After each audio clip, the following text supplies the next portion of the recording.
Hello everybody and welcome back to the coolest dog training channel right here on YouTube. I'm Tom Davis, America's Canine Educator. Thank you so much for joining me here today. Today we have one of the most reactive pit bulls to ever come to the UCA. So this is a really interesting case because yes, it's one of the most reactive dogs we've ever seen, but it's also one of the quickest reactive dogs we've taken to not be reactive. So if you have a dog that's reactive on leash or off leash to people or dogs, this video is for you. I'm gonna showcase really easy steps on how to teach leash pressure and the leave it command to stop unwanted behavior.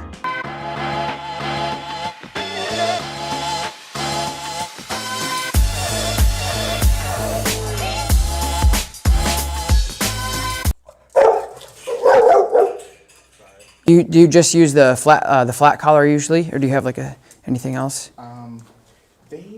If the shelter sent us home with a problem. Okay. So after watching some videos, it might be a little too thick, and I think I might have to go back to the Airbnb, but I don't remember that. Okay. Okay.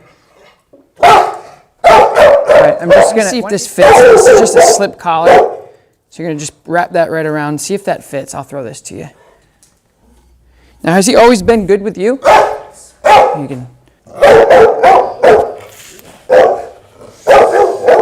All right. Why don't you, we're gonna work together on this, okay? So you're gonna put this leash on his other collar. Oops, sorry. It's okay, no worries.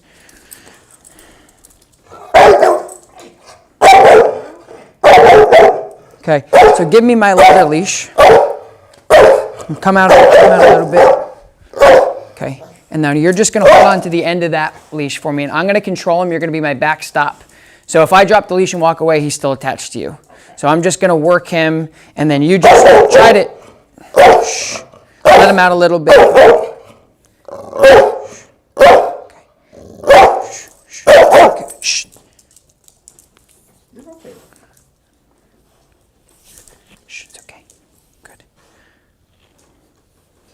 Come here, bud. It's okay. Come on. Good boy. Good boy. Good boy. Good job, Zamboni. Good boy. Good job. Good job. Okay, you can drop the leash now and then just, why don't you just go over anywhere. You don't have to sit down or anything. Just stay in. I just want to pay attention to him and focus a little bit. So, Zamboni, come here. Good boy. Come here. Come here. Good boy. Good job. So I'm just still being cautious with him because, because he changed his behavior really quick, which means if he changed it good, he changed it quick for the better, he can change it again the other way. Zamboni, sit. Is he food motivated? Yes. Sit. Oh, good boy. Sit. Good job. Down. Down. Break. Good boy. Good. Nicely done. Good boy. All right. Any questions? Not so far. Okay. Interesting, huh? Yeah. Yeah.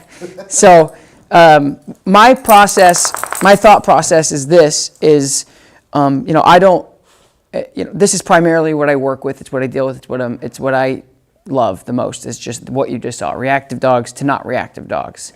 So I don't pretend like I know everything that's going on all the time. And so my take on it is, come here, buddy. My take on it is like you said before, that there's probably some things that you're doing as a dog owner that sets him up to be that way. Yeah. And so for me, he's doing this, right? And he's barking, he's coming at me. And you as a parent, if you will, if you're in charge of this animal and he's doing all the things bad that you don't like, and not only do you not like it, but other people obviously don't like that either, and you don't do anything to stop him from doing that, he will then continue to do it. Yes. Right? So I just put a piece of rope on him. It's literally like what we call a slip collar. So it's like a martingale collar with a little bit more pressure. So it's a little safer because martingale collars are also they're dual collars for flat collars. So a lot of times they're sitting on, like that's a flat collar where it sits, low by his chest, no control at all. It's just for his tags, which is great. Every dog owner should have a dog collar on like that. But with the slip collar, you're able to customize it to put it high and tight, where originally, like where you wanted to put it was low, and I said, no, put it up. And that's what we're doing with the control. So nothing really is causing him any aversive. I shouldn't say nothing. I mean, it's aversive to a point of like it is causing him discomfort from pressure. So he's pulling, he's like, hey, knock it off, let me go. So it is a little pressure to him. So my point is this, is if he's doing all of that behavior and we're not doing anything about it to effectively and efficiently stop it, then it's always going to continue. Do you know what I mean? So I know that you worked with another trainer prior that did just a lot of positive reinforcement training. So like, watch this here. Hey, leave it. Leave it. Good. Hey, sit. Sit. Good boy. Good. He's in a, it's just like kids. This is the way I want you to look at it with parenting. Is he's sitting here and we're just having a conversation. Somebody does this and he's like, get the hell out of here. And you're like that. Leave it. No. Sit. Good. But you see how fast it turns him around, right? And it's not anything really a lot different from the flat collar. It's just it's sitting differently, and it's applying a little bit more pressure for control. And that's the main And that's the main difference. I mean, honestly, if you were to say like, okay, how did you get him to go from really reactive to not? It would just be a little bit more pressure. That's it. Okay, buddy, yes, a good boy, right? So it's not really so I'm just going through the process of trying to figure out the stem of what we're dealing with, right? And so for him, you could tell that it's not so much fear, it's just, I don't know what else to do, which is great, because that's like the easiest type of reactivity that we can deal with, right? So all you got to do, step in, say, nope, stop, what are you doing? And then he'll go, oh. So that's what he did with me, and I judged it, and I didn't, when I gave you that other leash, I'm just thinking on the fly of like, what's going to work best here. And then I started seeing his eyes, and I started to see his tail, and I started to see his body language, and then I started realizing he didn't want to bark at me. He just didn't know what else to do. So a lot of the success that we're going to be working with is going to come from you.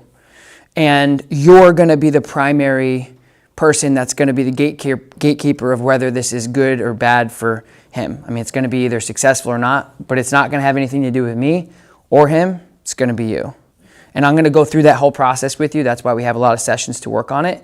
And the other thing that I do want to point out too is when I do a lot of behavior modification work, if you were to take a test of the behavior modification of the work that I've done in the last 5 years and where those dogs are at, will have no reflection on me and what I've ever done with the dog. Because what I just did in front of you, I'm done. So there's a difference between sustainability in behavior training and obedience training. If you're not sustaining obedience training in the future, that may have something to do with the foundation that was built. The sustainability and behavior modification, the proof is in the pudding. Yeah. That's done and over with. We're on to a new level. So now my point is like, I want to put everything with you. Okay? Anywho,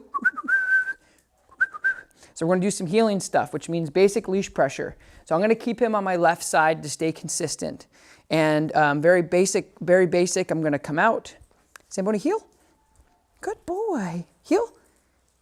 Good boy. Good. Zamboni heel. Good heel. Heel. Yes. Good boy. Heel. Yes. Sit. Good. So that was perfect. Back and forth. At this stage, in the foundational stages, I'm looking at him. I'm talking to him a lot because he's never done it. So I'm being very holding your hand, and I'm letting him know what I want him to do. So I come out. I say heel. If he doesn't turn with me, he gets that little tug on the leash. And if he does, yay, good heel. And you saw it there a couple times where he understood exactly what I wanted him to do. And that will immediately help with any reactivity or anxiety that he'll have on the leash because you're giving him a sit. Good. You're giving him a job. And the other thing, what you just saw me do that a lot of dog owners don't, is after I healed him around, I asked him to sit because it's kind of like completes the healing terminal there, if you will. And so when I asked him to sit and I'm having a conversation with you, that doesn't mean he can get up when he wants. So that's part of the structure I'm talking about. The little things like that make a really big picture for him. So me as a handler, if I say, hey, do this, and then 4 seconds later he gets up and does something else and I don't care, how good does that make me with consistency and being a good leader? Little things like that. Okay, I'm gonna have you give it a go, okay? Do you have any questions?